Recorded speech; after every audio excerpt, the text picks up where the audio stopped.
Hey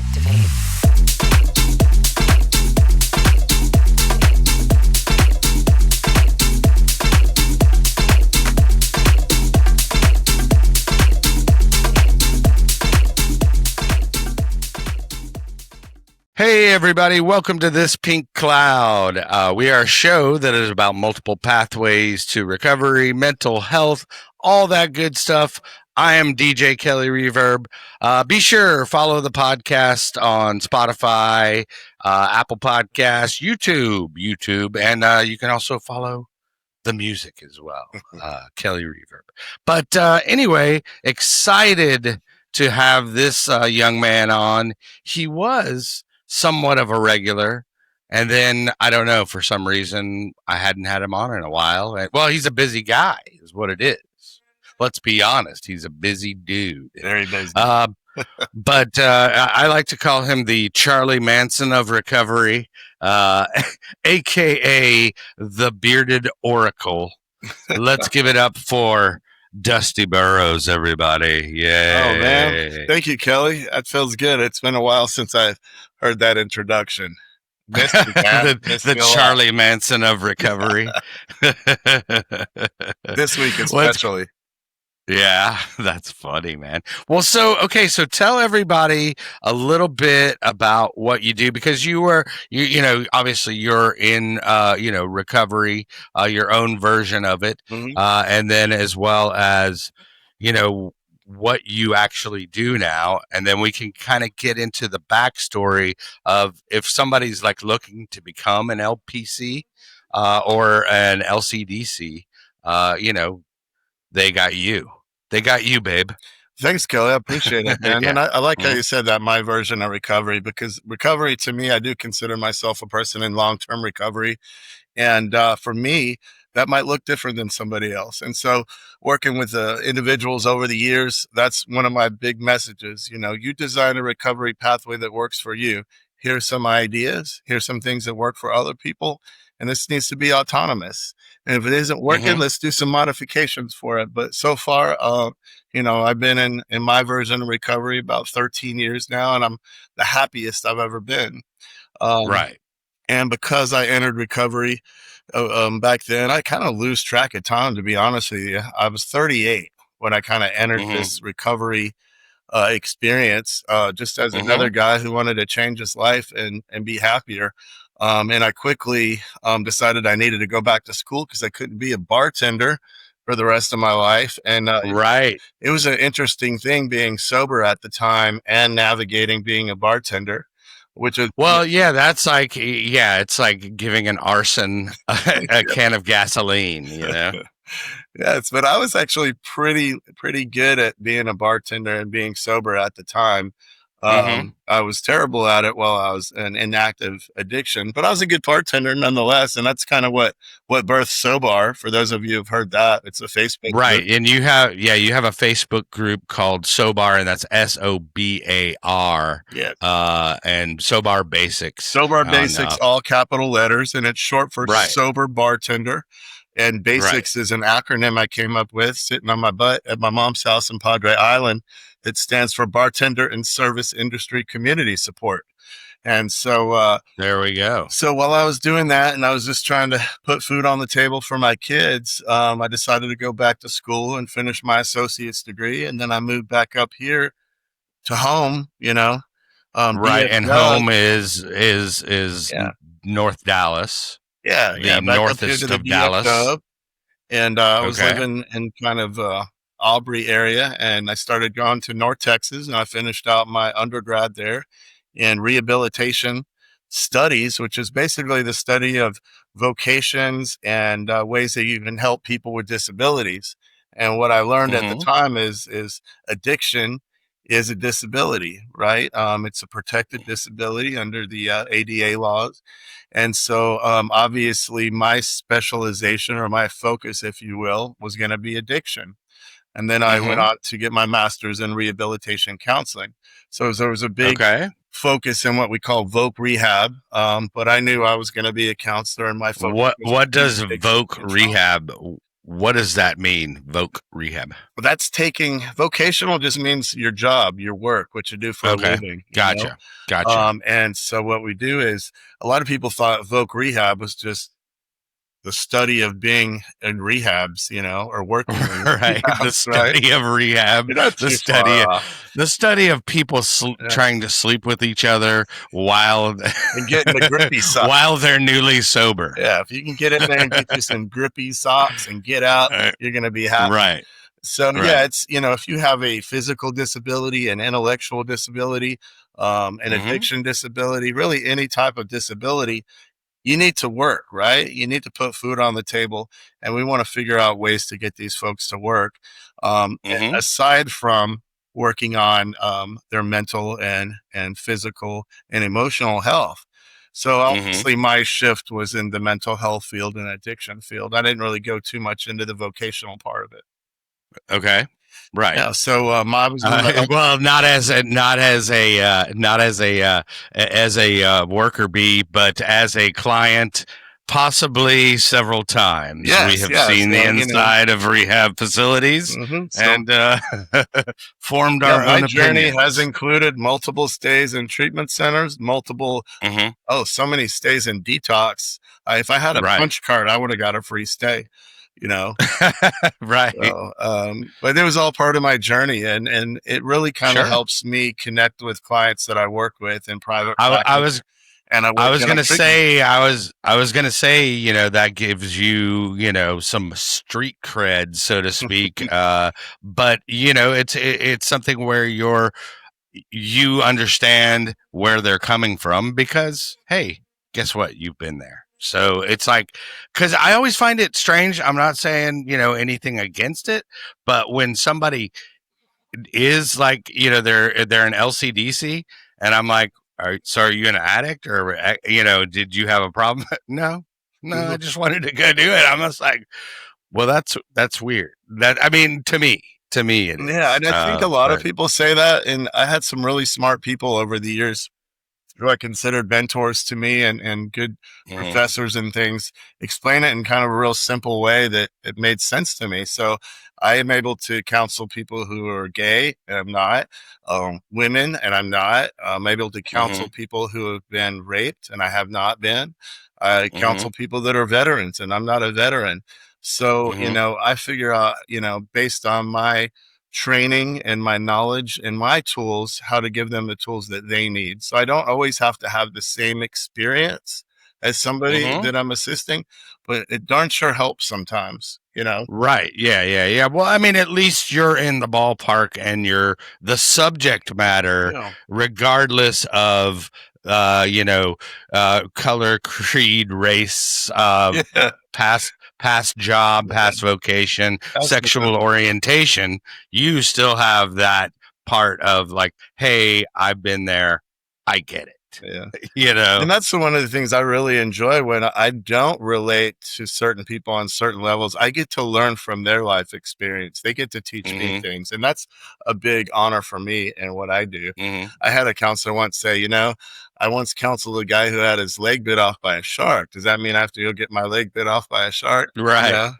And I'm like, that makes sense, right? Yeah. Well, okay, so let's talk about what exactly, so the alphabet soup is LCDC, LPC, and then what else you got? Yeah, so licensed professional counselor, which means I'm a master's level counselor. And then I was able to get my LCDC before that, and my main focus was addiction. But honestly, I evolved over the years, and when I work with people with addiction, we talk far less about addiction than you would think. Using drugs and alcohol is just a symptom and a behavior and a choice that I make, or a coping mechanism that I indulge in to deal with something far deeper and more complex, right? And so addiction and abstinence, especially the very beginning, is kind of the gateway to healing, and that's where the recovery starts. I can't find that recovery in those first few months and maybe even first few years unless I stop putting drugs and alcohol in my body. And that's the gateway to this recovery. Because as we've all met somebody before, probably lots of people, and they are so focused on abstinence that they don't do the other parts of the recovery work, and they're unhappy and kind of, Right. you ever met a sober asshole? It's like, I've been sober 10 years and my wife hates me and left me and my kids won't talk to me. That's not Right. the kind of recovery I seek, So Yeah, and there's no reason to. Yeah, that's the one thing I say is, why get sober to be miserable? absolutely. That Yeah. that is for sure a thing. And then also another thing that will echo your sentiment is how people the 12-step program, right? Mhm. The big book, if you will. What people don't realize is that those 12 steps are basically set up for you to deal with your shit, That's absolutely. because it's basically, okay, cool, admit you got a problem, and just be okay with that. Give that to a higher power, whatever that might be, and then deal with your shit with somebody, a peer, Well, basically. And then beyond that, then all you do is you pay that forward by walking other people through the steps, so it keeps you out of self. So it's basically like there's no mystery, or people that's why I'm like, I'm a fan of that. And I think that even CBT, cognitive behavioral therapy, and all that stuff is really kind of based on the 12 steps and the big book, so to speak. yeah, I heard somebody sum up 12-step work in 6 words: trust God, clean house, and help others. That clean house is really important. And those 6 words didn't include sobriety, oddly enough. Right. And Yeah. Samson's definition of recovery doesn't include abstinence or sobriety either. So that tells me something, that foundationally, it's not all about the abstinence, although that's a Right. very important piece. I don't want to downplay that whatsoever. Sure. Because I don't see people out there. Well, and I say this to what you're saying is basically, if you think you have a problem, chances are you do. Yeah. You know what I mean? Yeah. And that's really it. And then it's however you want to navigate that, because like a lot of people out there are what they say California sober. And hey, look, if it works for you and you can take THC every day, medicinally, then knock yourself out, dude. As long as you're happy being in the driver's seat. Yeah. Your work's going well, if you're healthy physically, spiritually, mentally, your relationships are going good, and you're not going to jail, your life's good, and you utilize THC, more power to you. I asked the group the other day, when does recovery start, right? And I said, can I start my recovery when I'm still drinking? And some were like, yeah, some were like, no, right? And basically, we came to the idea that, which I heard years ago, my recovery starts when I decide it starts, right? I was contemplating change when I was still on a bar stool. I knew I had a problem. I knew I was addicted. Right. I was planning out what I needed to do to help myself. That's where my recovery started, even though that's not when I put the drink down, but I was so miserable when I was still in my active addiction. We were what we call the contemplation stage of change, right? There's the pre-contemplation when I don't really want to change, not thinking about it, can't be sold on it. And then you have the contemplation, and then I'm planning, how do I want to make the change? So I can contemplate and plan it while I'm still using, and then I could start taking some action, going to counseling, maybe starting my day 1 of sobriety, checking into a rehab center, right? Going out to consult with a pastor or a friend or a mentor, or entering my first meeting. So, it starts when you decide it starts. And I think that's the issue sometimes I have a problem with, because everybody has a set of rules and standards based on what their influences and what their imposed belief systems are. And because we want to help others, we oftentimes will impose that onto them, and not everything works for everybody. And I think most of the time people have really good intentions, but sometimes you hurt people with good intentions, So we have to kind of take a look back. And I know a lot of wonderful people in all modalities of recovery, whether it be harm reduction or abstinence-based, faith-based, 12-step, whatever. and they all have good intentions, right? But what I really love to see is when they start dabbling in other recovery pathways and they start to evolve their own belief systems. They go, you know what? I might have had it wrong about this thing, or I might have just needed to modify my thoughts on that, especially people Right. in the treatment industry or the business development industry or the counseling industry, because we're so many of us with varied opinions and backgrounds that oftentimes we have some really good influences on one another. I learned so much from the guys and gals in the industry that I work in, not to mention my clients. I get the honor of working with some really great people. Right. Well, and it's also like, the abstinence part is, an important part of that. But I don't think, like we said, it's whatever works for you. But I definitely, and I think you would echo this, is that you need that window of time to work on yourself.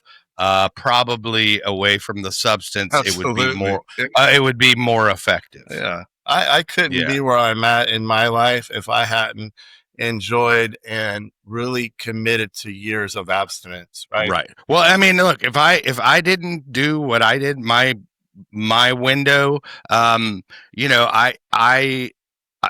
would be dead. I mean, and probably you too. Absolutely, a lot of us, man. when you get to the expert level,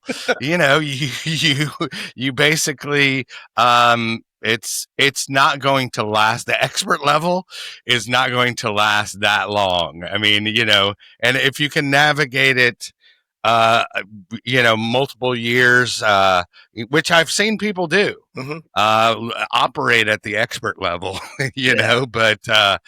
and then also another important thing about addiction and recovery is that I always say, and I'm sure you're familiar with this, is that the person that needs the recovery has to actually want it.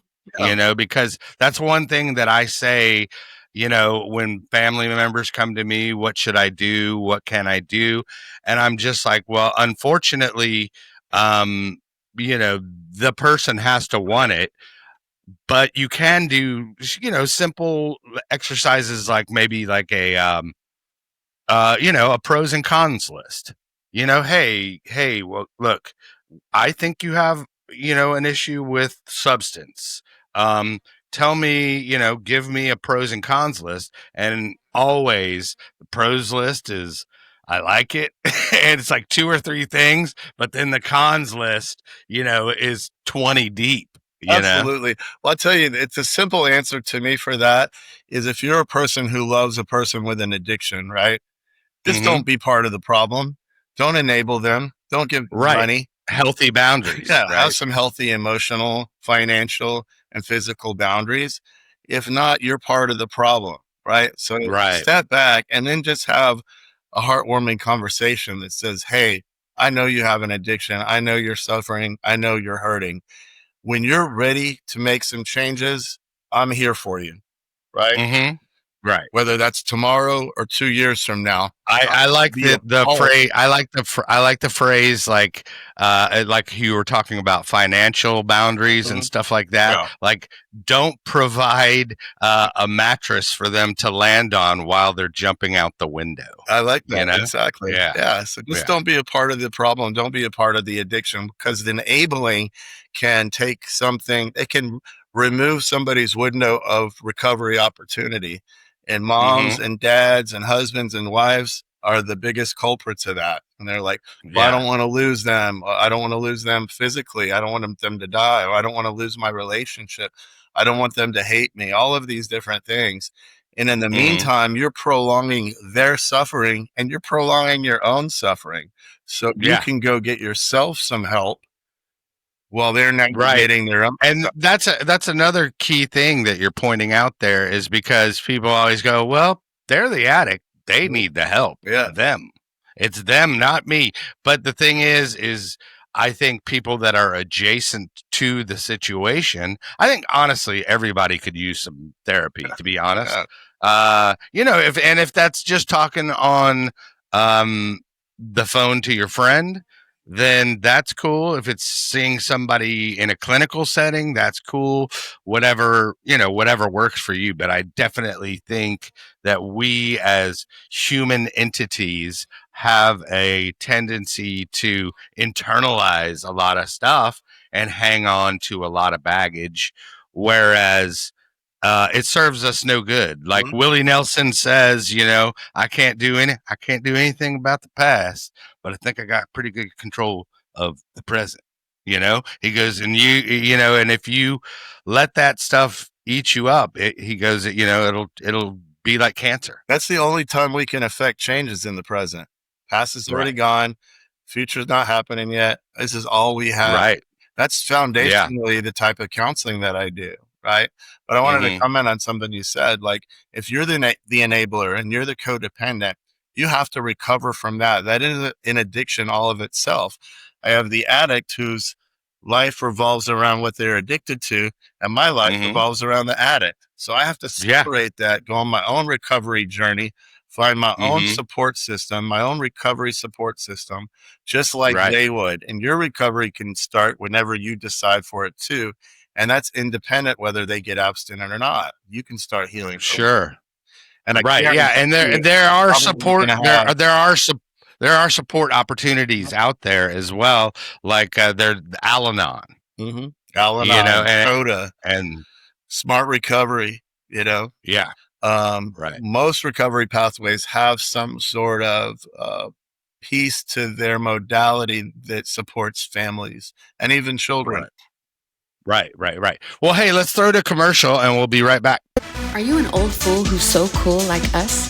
Funky Gold is a network of skilled and hardworking DFW DJs over 40.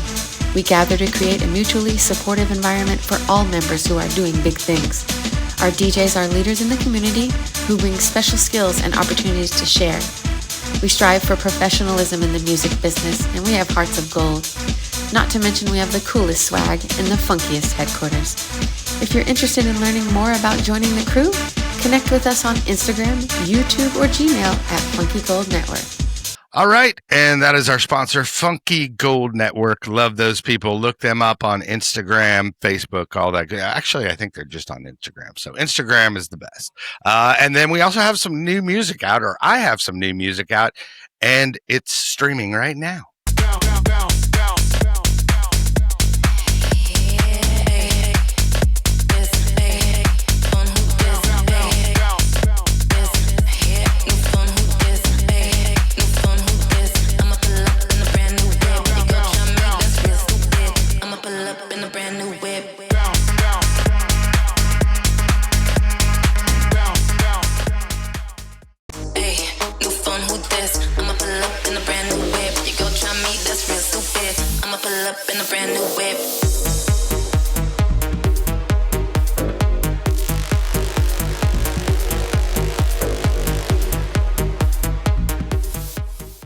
All right, and that is the new single. It is called Brand New Whip, and it's actually on Moody Recordings, and I'm excited about that one, out of Chicago.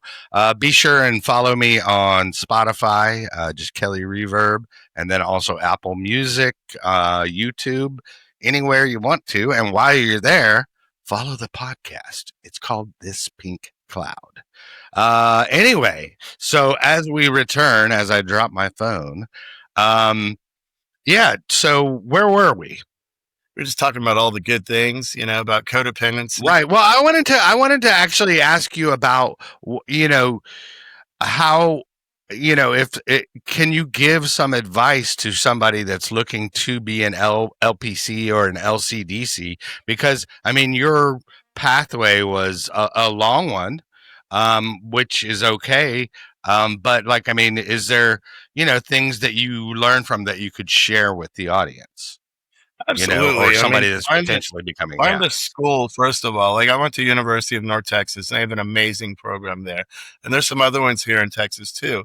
But find yourself an accredited counseling program, right? And when I say accredited, not something that you saw an ad for on Facebook, because if you don't get your degrees from an accredited counseling program, you won't be able to get the licensure. So, ask a counselor. Right. And where were you?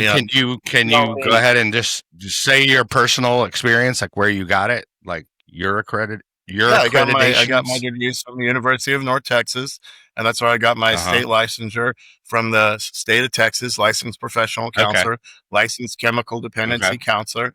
Those are licensures, right? Not to be confused with certifications, right? So once you're licensed, you can get some really cool certifications like EMDR trained, right? I'm EMDR trained. I'm also certified cognitive behavioral therapist. Right. And for those that don't know, I love EMDR. So what is that? Do we know what that acronym stands for? Eye movement desensitization reprocessing. Well, give it to me again. Eye movement desensitization reprocessing. Right. Okay. And what exactly is that for those that don't know? I take something that has a big effect on you, right? Might be a big trigger for you. Maybe you lost somebody dear to you. Maybe you got in a car accident. Maybe you were assaulted or molested, any kind of number of things. And when you something reminds you of that, or somebody brings it up, you have an emotional response in your soul, in your body. Right. You get nervous, all these different things, right? So we scale that out and we see where you're at with that. And when we use EMDR, we try to reduce the effect of this trigger. And we use something called bilateral stimulation. So if you think about when you go to sleep at night and you close your eyes and you go into REM sleep, and it's when your eyes are going back and forth, that's your own body and mind doing bilateral stimulation. That's when your brain is in there processing things.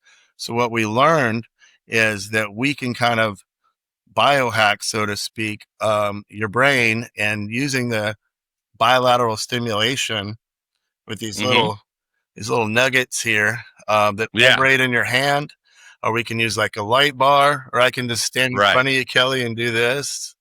Yeah. Reminds you of when you get a DWI test. Yeah, right. I'm like, I feel like following your pen, dude, for some reason. You'll reprocess the old memories, and and through the training and the techniques that you develop, you can help people reprocess it so it's not as painful. And so it's I call it voodoo magic because it's funny, but it's a pretty amazing thing to help people heal from some pretty devastating events that they've endured. Right. So, when linking trauma to addiction is often an issue, right? Things that happened to us when we were little kids or adolescents or as adults. And so if those traumas are contributing to our ability to stay sober, or they've contributed to us going from social drinkers to everyday drinkers, all day drinkers, morning drinkers, we have to deal with that trauma if we're going to get well from that addiction. Otherwise, we've developed a negative way to cope with our triggers, which is drinking, drugs, pornography, gambling, eating, not eating, all of those things. And so that's one of the tools we use, EMDR. And then another one that I'm really big on is cognitive behavioral therapy. So cognitive behavioral therapy is the way I think, and it affects the way I behave, right? So whatever happens out there, that's an activator. And then I have feelings, and those feelings affect the way I think, and the way I think affects the way I choose to behave. And that can be either adaptive or maladaptive, or it can be healthy or unhealthy. And so if I choose an unhealthy behavior, oftentimes I might feel guilty and I might feel ashamed. And if I have an addiction, which is often referred to as a shame-based disease, shame is dangerous for me. So if I make choices that don't inflict shame on me, then I'm less likely to get in that shame cycle, and I'm far less likely to go back and use again. So it all can. Well, and I mean, that's the thing, like, you can't help it as a person, or a person maybe in addiction, you can't help but feel you feel guilty. It's like, how did I fucking get here? I didn't sign up for this. I didn't do it on purpose. It's not like I went straight to, let's become an addict. It wasn't. And I mean, that was at least my pathway. It was just over time, you just don't realize that it's happening. until you're there and you're on the hamster wheel or chasing the dragon or whatever of the shame and the trauma. The addiction wasn't the choice, right? If I'm 25 years old and I go out and I want to take home the prettiest girl in the bar, and I do, and either she gets pregnant or I end up with an STD. I didn't choose getting her pregnant, and I didn't choose an STD. I chose to take the prettiest girl home in the bar. The byproduct was either she got pregnant or I got, your disease of choice, right? Right. But kind of my silly way to kind of say, we don't choose addiction. We chose to feel better. We chose. It's kind of my silly way of saying I have an STD. No, I'm just kidding. The only STD I have, I was on short-term disability once, and that's it. There we go. I like it. That's funny. But it's funny, like the EMDR, like when I first saw that, I was like, dude, this is like Scientology, with the cans. You know what I'm talking about? Yeah. Like, I've seen a documentary. Yeah, no, that was crazy. I think it's cool, and I think what we focus on here, where I work now, I work at Inner Health out in Van Alstyne, is we're very shout out Inner Health, right? Science, shout out Inner Health. We have an amazing team out here at a lovely facility, and we treat addiction as kind of a brain injury, and we utilize brain science to help heal from addiction. So we use transcranial magnetic stimulation, or MERT. Okay, let me hear that. Now explain what that is. Yeah, TMS. I've never heard of that one. Yeah, that's something that's really good for helping re-stimulate parts of the brain. It's really good for people who kind of suicidal ideation, treatment-resistant depression, and MERT. Don't ask me the acronym, but TMS usually kind of works on the whole brain. MERT, we're able to go in and target different parts of the brain based on tests that we use called QEEGs, right? So we're out here doing real science.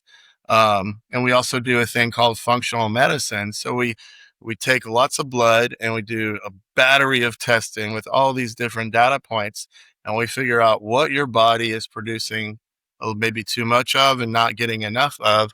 And then we create a holistic supplement regimen for the individual that won't have a negative interaction with their psychotropic drugs, Right. So if you're taking something for your bipolar disorder and you're a patient with functional medicine, it's not going to mess all that up. Right. Or maybe I love that when people are like bipolar and stuff. Those drugs. This is a natural, holistic remedy. We're using things like magnesium and zinc and vitamin D. Sure. Right. I love it when people are like on psych meds, but yet they're still like drinking. Like I'm like, it's probably not going to actually help your meds that much. So it's like pouring gasoline on a fire. That's one of the things that I share with people all the time, because some people I'm in recovery from just mental health, so I'm not making a choice to be abstinent or reduce the amount that I'm drinking, right? And I'm like, okay, so what's going on with your mental health? Well, maybe I have this disorder and I'm struggling with that. Okay, what kind of medications are you on? Well, I'm on this and that and the other. I'm like, well, you shouldn't drink or use drugs or narcotics on that, because that can make your symptoms so far worse. Oh yeah, but so that is a struggle that I have, not only working in treatment, but also in working in private practice, because you have folks out there and they're like, well, I want to get better. I'm going to counseling. I'm taking my medicine. But sometimes the drinking or the drug use can cancel out the efforts that you're putting in. Yeah. Just take a break for a while, invest some abstinence into your life for a while till you get better. And then, a year from now, if you want to reevaluate that, do that. But at least give yourself some time for your brain to. Well, and I think that's an important thing, is because through, our experience, we know where we don't want to go now. So, it's like that $1 million question. Can you go back and successfully, have a drink, or can you successfully go back and occasionally have THC, and that's where I think it's important that it's up to the individual, and like kind of what we've been talking about is healthy abstinence. Yeah, it's definitely up to the individual. And also, you mentioned things, there's tools, utilizing CBT and ACT and cost benefit analysis. Why do I think this is important to me? Is it worth the risk? Things are going really well in my life. Do I want to kind of embark on this social drinking journey? Sure. Again, do I want to poke the utilizing bear? THC? And I think one of the reasons why, me personally, I took another look at abstinence-based recovery for myself is because I started to explore psychedelic recovery, right? Well, and I was going to say, hold on just a second now, because I was going to set this up. It would not be a conversation with Dusty Burrows, aka the Bearded Oracle. It would not be a conversation until we talked about the potential role of psychedelics in recovery. Yes. So, there's ketamine.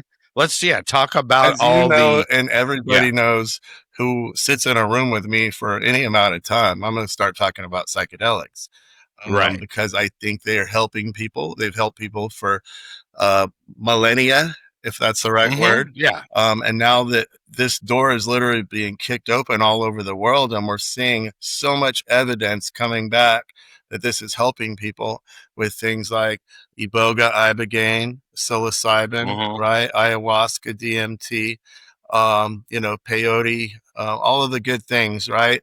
Right. So, when you go on those kind of journeys, and the rule was I can't embark on anything mind altering. Well, guess what? You're fixing to get your mind altered. And I forgot to mention one of my favorites, which is ketamine infusions. Right. So, yeah. And they do that like where you microdose in an office clinical setting. There's nothing micro about it, my friend. It is macro dose. Yeah. Well, it's according to your weight as well. Yeah. Because you've actually experienced it. Yeah. Correct? I've had 7 or 8 sessions at shout out to NeuroGlow. Neuroglow.com, my friends out there. So I took the treatment for post-traumatic stress disorder. And because I was rocking around super hypervigilant all the time and anxious. I remember you saying that it helped you give less fucks. Yes. And so to speak. It was a very healing experience for me. And it promotes healing. It promotes reduction of anxiety and depression symptoms, suicidal ideation. For me, it reduced my hypervigilance. That's what it was. And for people who struggle with alcohol addiction and some other stuff, it reduces cravings too. And so there's studies all around the world. You just get on the internet. There's a lot of great stuff on LinkedIn, and you can even go to Facebook at my private Facebook group called Reimagining, Reimagining, and join up. And all I do is post different studies on there. I call it a psychedelic recovery community, but it's mostly just me posting information. So you can be an informed consumer and say, is this something that I want to utilize for my own healing from mental health, trauma, or addiction? And it's not for everybody, right? If you're trust me, I have done an ayahuasca ceremony, and that's what people always say to me. They go, well, hey, well, what do you think? And I go, well, it's not for everybody. If you're okay with ego death, which is basically feeling like you're dying, then okay, but it's definitely, for me, it was interesting. Do I want to run out and do it again? Not necessarily. I got a phone call from a gentleman who shall remain anonymous the other day, and he cut his ayahuasca ceremony short, and he decided it was not for him to finish that journey. And then I had another gentleman I went out to lunch with recently, because I love to hear people's stories on this, because they're traveling to different parts of the world, and I'm hearing some life-changing stuff. And when I looked across, the table at my friend, and he's trembling and tears are coming down his eyes because he's been healed from something that has been troubling him for decades. It gets me choked up just thinking about it. I can feel that he's healed, and it's no joke. when people go on their psilocybin journeys, and even those folks out there who are doing their micro dosing and stuff like that. This is really helping people. But, Sure.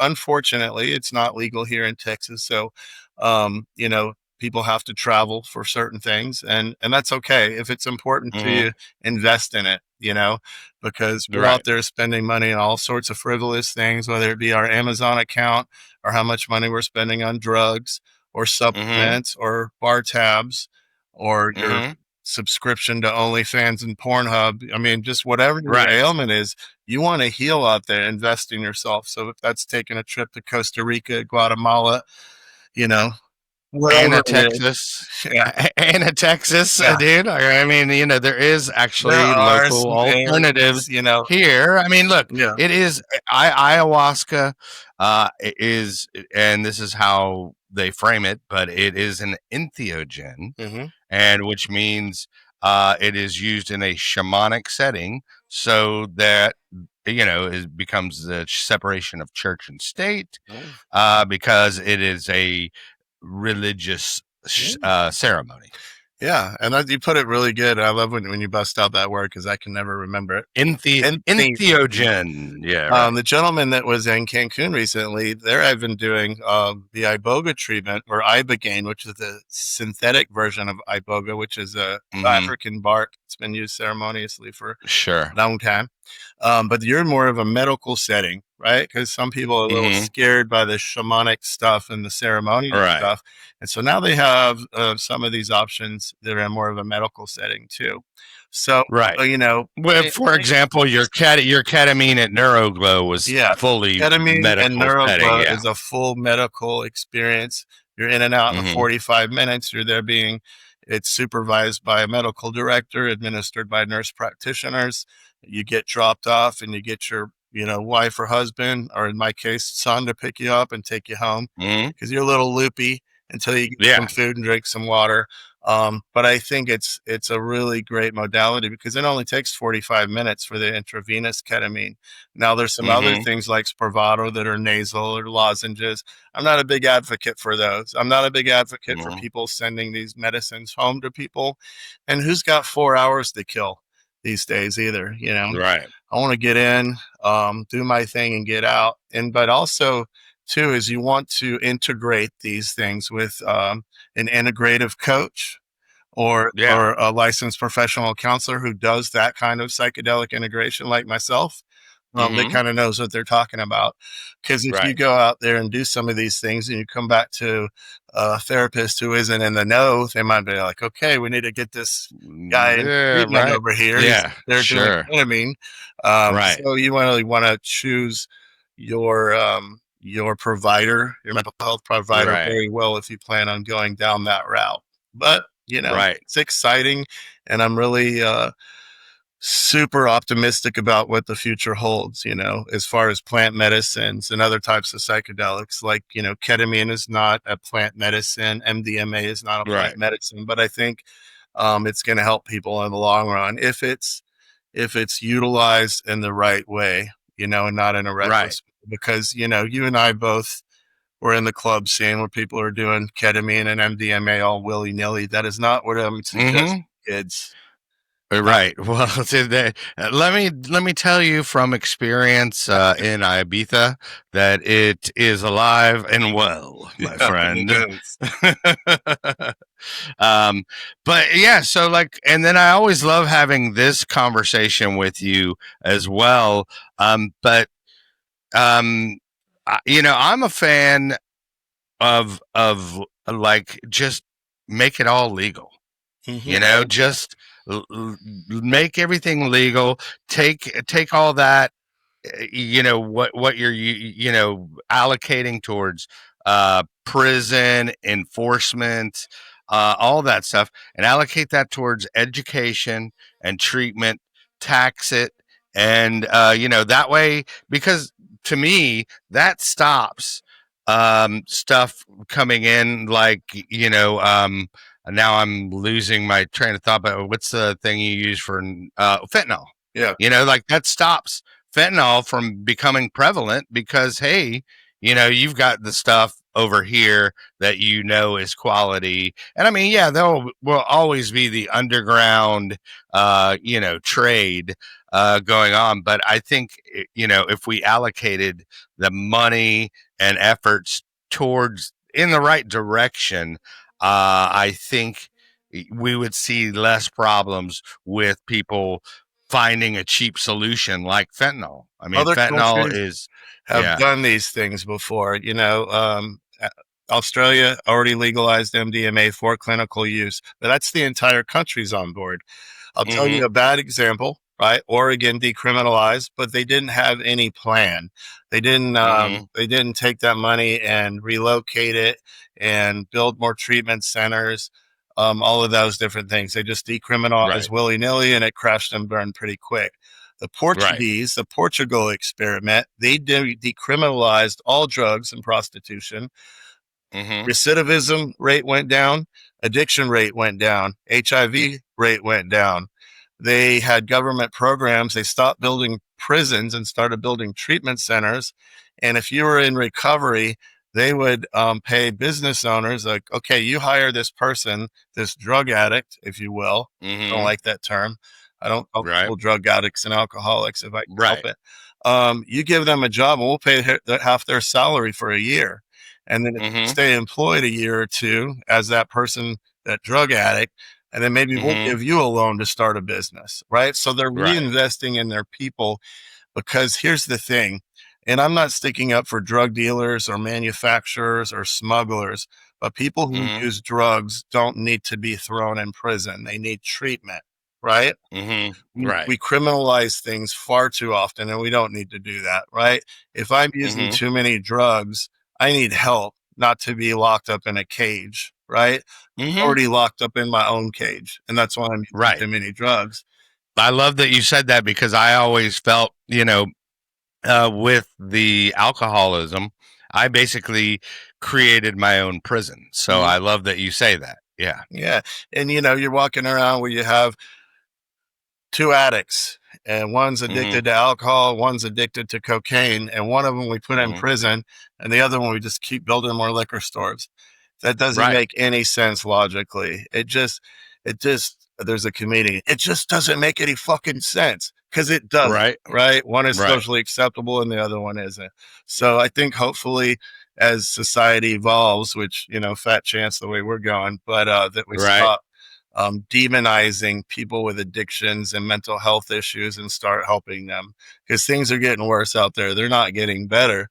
And that's why we need more LPCs and LCDCs and LMFTs and RSPSs and all those other folks. Right. Because people out there are hurting, right? And just because you're a person that's had an addiction or struggle with your own mental health, as we call lived experience, once you start doing your own work, you are specifically qualified to help somebody in need, right? You have uniquely qualified. There we go. That's pretty exciting. And then that gives me a sense of purpose. I get up every day and I'm excited to come to work. It's a hard job, but I get to connect with people. I know I'm doing something good. I know I'm building and not destroying. Again, it gets me choked up talking about it, but that's what oftentimes people with addictions need. We don't have any connection.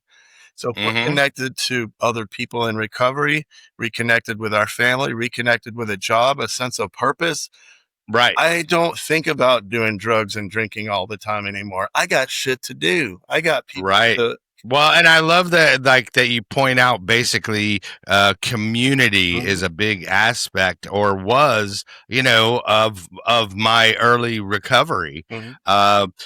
Because, without having that, it was just kind of, like the 1950s mentality. You're just like, oh, it just rub some dirt on it, it's going to go away. Whereas now it's like, okay, cool. Mental health does matter, and let's figure out what's going on under the hood to cause the, the wanting to use substance, And stop being so secretive about it. If you're in recovery, talk about it. It's nothing to be ashamed of. You're part. Well, and that's why I did the show. Community. That's why I have the show. It's because there's no shame in it, and it's okay. It's just like being a cancer survivor. Exactly. You stole the words from my mouth. You're part of a global community now, a network of people, and because addiction is very prevalent in our society. So I don't have a lot of absolutes when it comes to recovery, but I do believe this wholeheartedly is I cannot recover on my own. I need people, not just to help me, but to give me a sense of purpose, right? To be able to help you. So when I pick up the phone and I call a sponsor or a mentor or my friend, it's not just because I need something, but they need to be called, right? So I'm calling them when things are going good, and I'm calling them when things aren't going so good. When somebody calls me, like Kelly, you called me the other day, like, boom, I haven't talked to Kelly. I feel good automatically before I even know what you're going to say. Because you don't ever call me to borrow money, so I know it's going to be something. I never sweat you, dude. I'm not looking for free therapy. Well, yeah, it's a good place to be, man. This thing called recovery, and it can look however you want it to look, And if you don't like the way somebody describes it to you, fuck them. Do it your way. Yeah. Right. I love it. Well, dude, I mean, that's pretty much all the questions I had for you. Is there any speaking points or any shout outs or anything you'd like to talk about? Man, I could talk about this stuff forever, but I do want to give a big shout out to my team at Inner Health. This has been so far the most amazing team I've gotten to work with over the years. Big shout out. And how can they get in touch with you? Just hit me up at dburrows@innerhealth.com, or you can hit me up privately at dustyburrows@gmail.com. That's the easiest way. I'm on Facebook, Dusty Burrows on Facebook. You can go to Sobar Basics, which is the recovery community on Facebook. So that's all capital letters, and shoot me a message through there. So I'm pretty easy to get hold of. And I'm also Dusty@sessionswellnessgroup.com, and that's where I do private practice. So if you would like to work with me personally, I do some concierge work. That means I can come to you. I can come to your sober living facility. I can come to your house, or you can come to my office. We do I do a concierge type service. Well, I like that aspect because dude, if you're like Howard Hughes and you're like, a shut-in, dude, I need this person to come to me, man. I need the game to come to me. There's no way I'm hitting the road. Well, some people don't have a car anymore because they can't drive because of legal stuff. So, I have a person I go out and see them at a sober living facility because they're not able to drive. And then I was working with this one gentleman. He has a very large home, a very dedicated private space that we're able to use. So the reasons why I'm able to do those things vary in private practice, and that's pretty nice too. And then if you're looking for residential treatment, we'd be happy to help you out here at Inner Health. And then if you just need referrals, if you just don't know where to start, you need a counselor that you can trust, just email me. I'll help you find the right counselor or the right treatment center or the right IOP, whatever the resource you need. And I don't charge anybody for that. I just want to help you out. Right. Makes it feel good. Makes it feel. And I'm the same way. I always and purpose. Right. Yeah. Well, and I'm the same way. So, if anybody wants, help or needs help, just DM me on Instagram or Facebook, and but it's that whole thing, like, it goes back to the basics that we were talking about earlier, and that person has to want it, and, you can't make them want it. So, but all you can do is control yourself and your perception. That's right. You know what I mean? Yeah. All I can do. So, all I have control over is what I think and how I respond to it. I try to tell people we want to stop being first reactors and train our brain to become first responders. Because what are first responders? We have the tools and the training for better outcomes. A reactor blows up in your face. And yeah, I hear you. Well, dude, it has been fascinating. And then, and also they can hit you up if somebody wants some advice as far as becoming an LCDC or LPC. Yeah, happy to help. You have lots of experience in that field. And You are a well-respected pillar of the community, Mr. Dusty Burrows. I hope so. I'm sure there's a few out there who think I'm an asshole, and that's okay. Can't please everybody all the time. Everybody's going to have a few haters, but hopefully people know that my heart's in the right place, and I really am dedicated to serving this community. Yeah. And I love it. I love it, dude. Well, cool. Be sure and reach out to him if you need help. Obviously, follow the show, all that good stuff. And tell your mom hi. Tell Cheetah I said hello. Yeah. And then shout out to my girl Cheetah. I can't forget my mom Nana. Right. Kids Austin and Sydney. Love you guys. Love it. Love it. I need to meet your kids one day. Yeah, they're awesome. I have yet to meet the kids. I don't know that I've actually met Cheetah face to face, dude. Well, they're adults now. Maybe I could bring them out on Saturday night. There we go, dude. Yeah. There we go. I love it. All right. Well, be sure, like, subscribe, comment, all that good stuff, because it helps the channel. And then remember, kids, there is no magic pill for sobriety, because if there was, we would all take too many.